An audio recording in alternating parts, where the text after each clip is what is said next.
Hello everyone. In earlier video we have discussed what is alternator or synchronous generator, its importance, then most important parameter, that is voltage regulation. We have also classified the method of calculating the voltage regulation, that is direct and indirect. One method of calculating the voltage regulation, that is EMF method, we have already discussed. Now let's discuss the next method, that is ZPF or Pottier triangle method. This method has proved to be very accurate and prominent compared to all other methods of calculating the voltage regulation. The beauty of this method is it separates the effect of reactance, that is XL, that is leakage reactance of alternator, and XAR, that is armature reaction reactance. The XS, that is synchronous reactance, has two parts, that is XL and XAR. You already know the concept of armature reaction. So this XAR is armature reaction reactance and this XL is leakage reactance. Okay, so in this method what we are going to do is we are going to consider the effect of pure leakage reactance on the voltage regulation of alternator.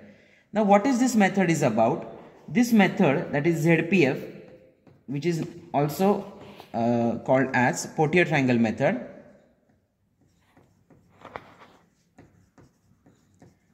or Pottier triangle method.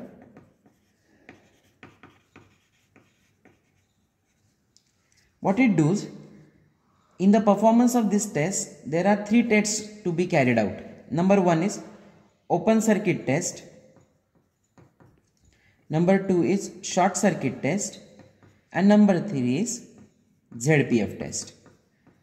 Now, the alternator setup that I have used for synchronous reactance, that is EMF method, I am going to use the same setup. For that reason, open circuit test and short circuit test I am not going to perform again. That data is already with us. Only thing is we are going to perform ZPF test, that is Pottier triangle test. Now, in this test what we are going to do is we are going to take the reading of field current or field excitation at which the alternator gives rated voltage and rated current.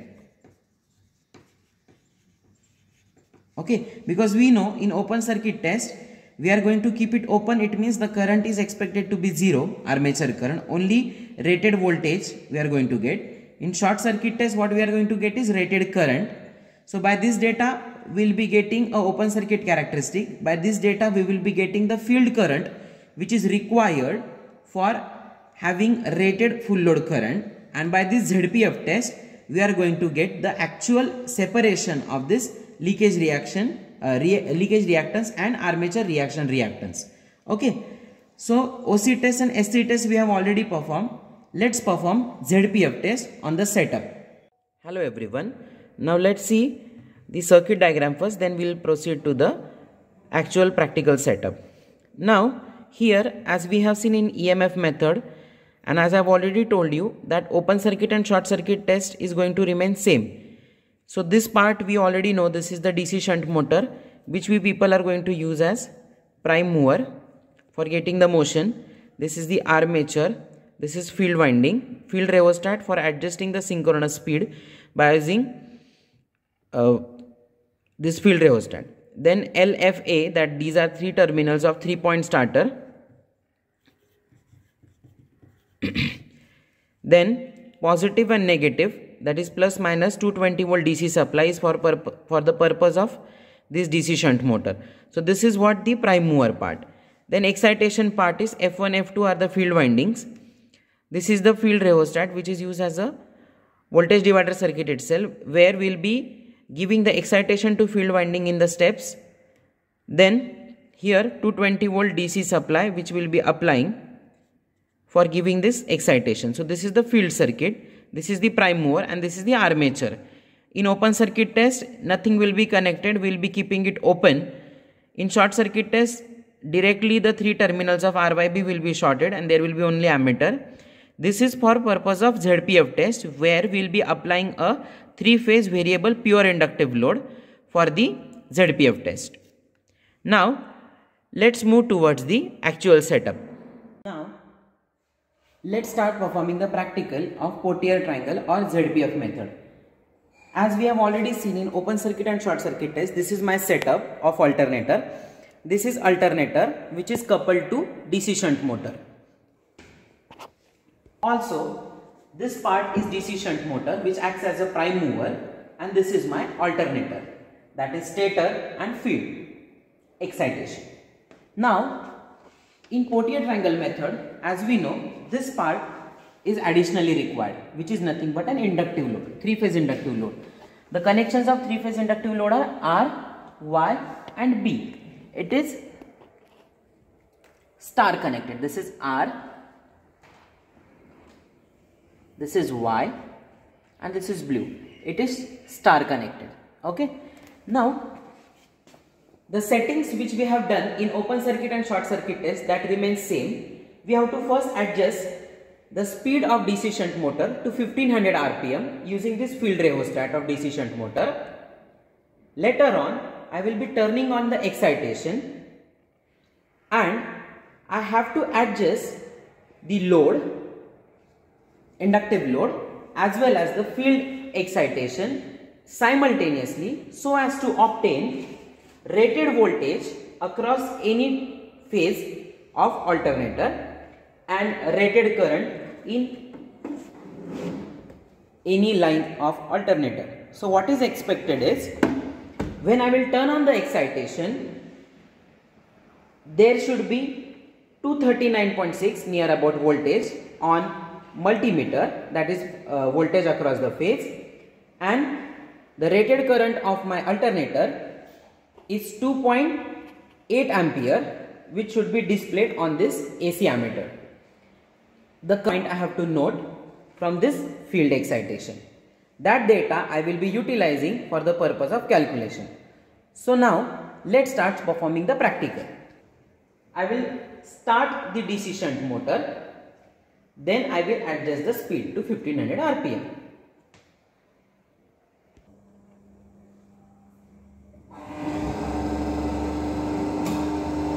Now what I have to do is, as we have done in open circuit and short circuit test, I have to adjust the speed of DC shunt motor to 1500 RPM, which is the synchronous speed.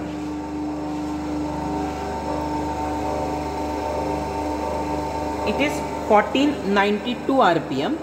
Now adjusting the field rheostat of DC shunt motor, I will get the speed to 1500 RPM. See, adjusted to 1500 RPM.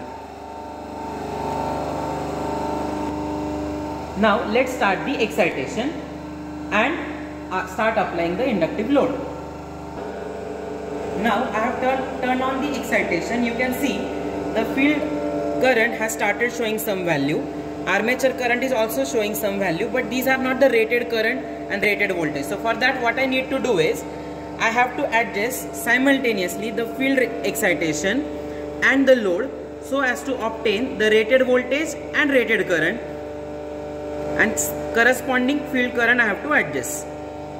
Note down. See here, armature current has adjusted to 2.6 ampere, but the voltage is 117, which is not expected. The expected voltage between the phases near about 239.6 or 240.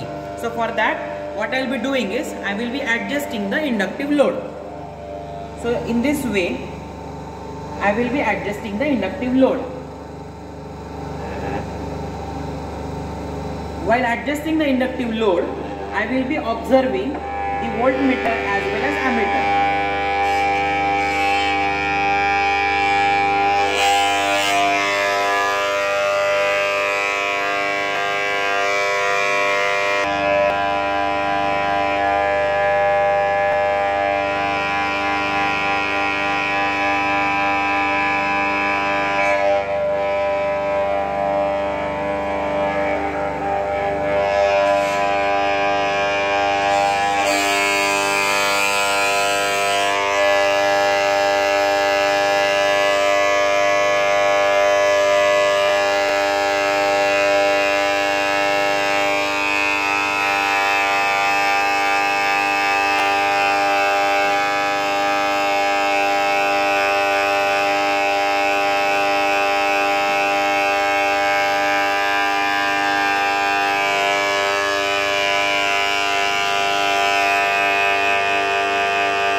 239, which is the rated voltage, and corresponding current is adjusted to 2.8 ampere.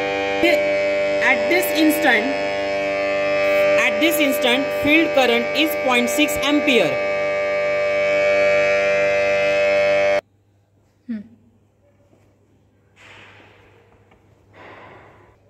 So here I will be noting down the observations. 239 as the rated voltage that I have adjusted. Corresponding rated current of alternator is 2.8 ampere. These two rated values of voltage and current, I have obtained at 0.6 ampere of field current. So this 0.6 ampere is a point where the voltage is rated as well as current is rated.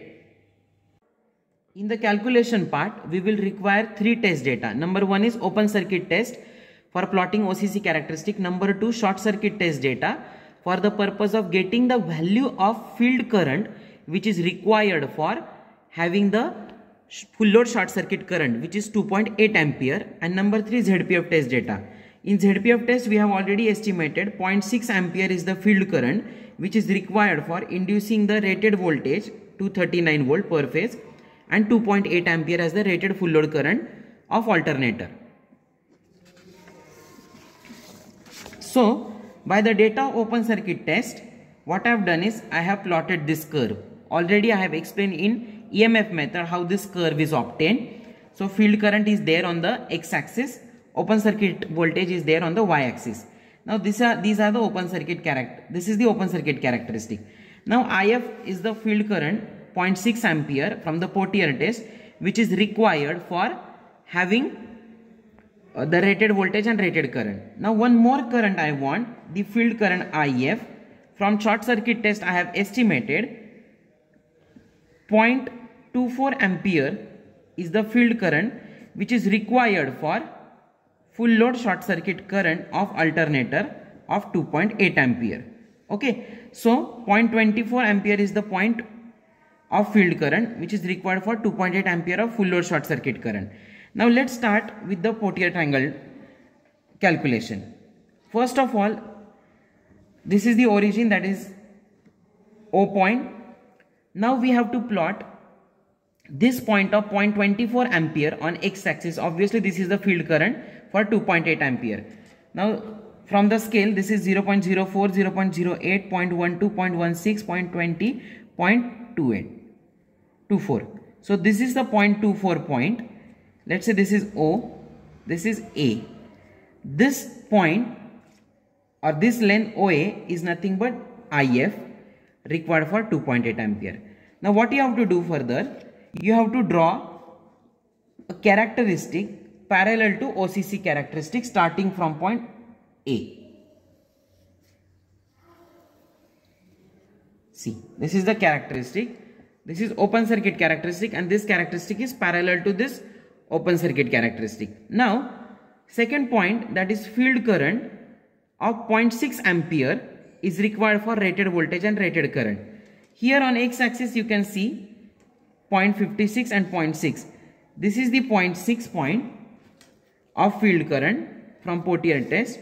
This I will be extending. Okay. And I will be locating this point. Let's say this point is point P. This point P is the point obtained from Pottier test.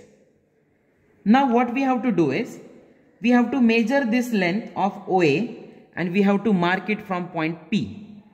This length is, you can check, 1, 2, 3, 4, 5, 6 centimeter. Let's mark it here. 1, 2, 3, 4, 5, 6 centimeter, and you have to locate this point. Let's say this point is point Q. Now draw QP length. Okay. Next is draw an air line tangential to the OCC characteristic. So this is the air line which is tangential to the OCC characteristic. Now what you have to do is draw a parallel line starting from point Q, meeting OCC characteristic let's say at point R. Next, joint PR. Drop a perpendicular from point R on length of PQ. Let's say this is S. And we know this length RS is nothing but an IAXL drop. So this length RS is nothing but IAXL drop, from where we will be calculating the value of XL.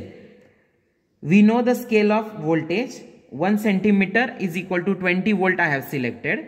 So this length I will be measuring, and that length of voltage will be my IAXL drop, which I will be further explaining in the part of calculation. Now, from proteus triangle we have estimated the length of RS, which is nothing but IAXL drop, which is 56 volt. Okay. Now this is what is my IAXL drop is. Further, I know the value of IA, rated full load current of my alternator, it is 2.8 ampere. If I'll put that value of IA here, I will be getting the value of XL. So XL is equal to 56 divided by 2.8, from where I will be getting the value of XL, and this is what my leakage reactance. Okay. So the value of leakage reactance is estimated as 20 ohm. Now we know the value of IA is 2.8 ampere. RA we have already estimated as 6 ohm. These all values are per phase values. Next, let's find out the voltage regulation.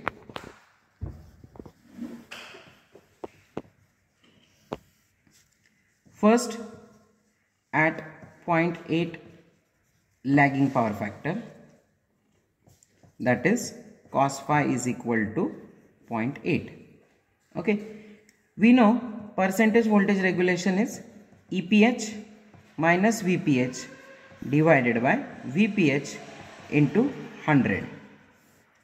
V line we have terminal voltage as 415. Obviously the per phase voltage will be 415 divided by root 3, which comes out to be 239.6 volt.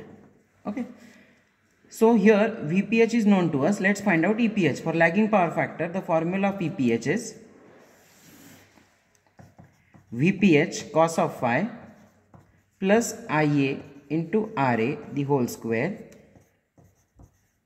VPH sin phi plus IA. Now instead of XS, here it will be XL in proteus triangle. Okay, because we have estimated the pure leakage reactance. Now we know VPH is 239.6, cos phi is 0.8, IA is 2.8 ampere, RA is 6 ohm, VPH is known, cos phi is 0.8, hence sin phi will be 0.6, IA is known to us, XL we have estimated to be 20. So putting all these values, let's calculate the value of EPH. I have calculated the value of EPH as 288.82 volt. Okay. So percentage voltage regulation will be 288.82, that is EPH, minus VPH is 239.6 divided by 239.6.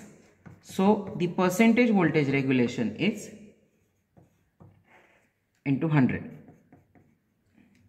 20.54%, which is positive, and this is for lagging power factor. Let's find out the value of voltage regulation for 0.8 leading, that is for capacitive load. So cos phi is again 0.8. The only change in the formula of EPH is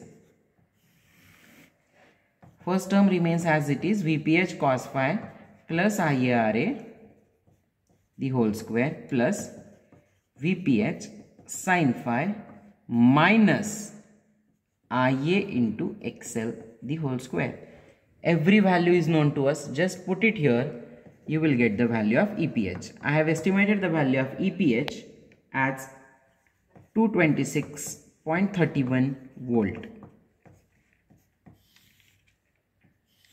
Okay. So percentage voltage regulation is 226.31 minus 239.6 divided by 239.6 into 100. After calculation, the percentage VR is minus 5.55%. Negative sign. We know in the leading power factor, obviously the voltage regulation expected to be negative. Why is it so? Because there the terminal voltage, which is VPH, is more. It is considered to be like a capacitive load, and capacitor has the ability of storing the charges. So VPH is greater than the induced EMF. So obviously this subtraction is negative and voltage regulation comes out to be negative, that is minus 0.55. Last, at unity power factor, that is cos phi is equal to 1. Obviously sin phi is equal to 0. EPH is equals to VPH plus IA RA the whole square plus IA XL the whole square. We know all these values. Let's put it and find out the value of EPH.